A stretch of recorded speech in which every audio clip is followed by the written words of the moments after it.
Hello everyone, thank you for joining us for the Monday show. Tonight, the budget tomorrow. Paul Barker of the Institute of National Affairs says planning and funding must go hand in hand. Also, the dream of the member for Teleforeman to one day link his district to the Highlands, Sepik and Western, and mixed reactions over the government's decision not to legalize prostitution.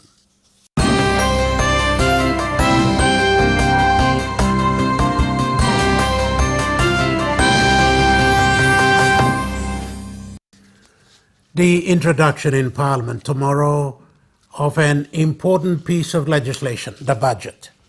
Prime Minister Peter O'Neill has said since the money plan falls on an election year, it certainly will not be devised to buy votes, but rather maintain key government policies. But if there are to be anything new, significant will be APEC, the hosting of the 2018 Asia-Pacific Economic Cooperation Summit here.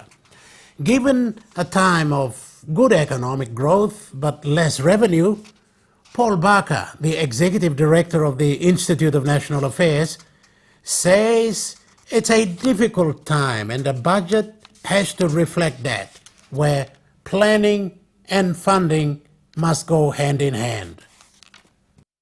Governments around the world, and including in Papua New Guinea, hate to apply a tough budget during an election year when they're wanting to get re-elected. So that's going to be a challenge.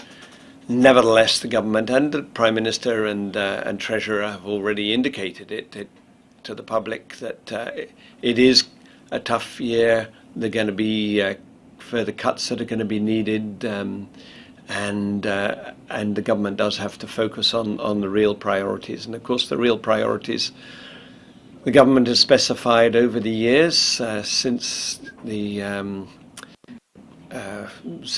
to office include infrastructure, education, health, law and order, and the districts.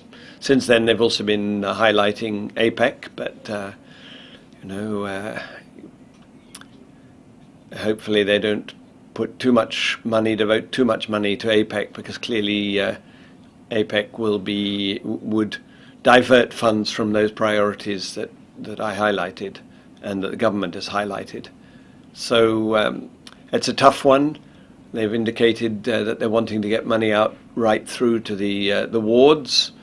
Again, very valuable, very important to get the funds out to the local level. But as we know, as with the district DSIP, the planning, management and implementation and accountability mechanisms at the district levels are very weak.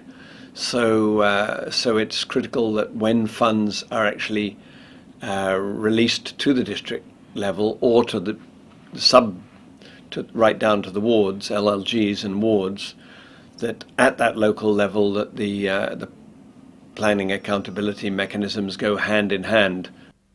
Paul Barker, the Executive Director of the Institute of National Affairs. After the break, we talked to the Teleforeman member on how and where he wants to take his beloved district.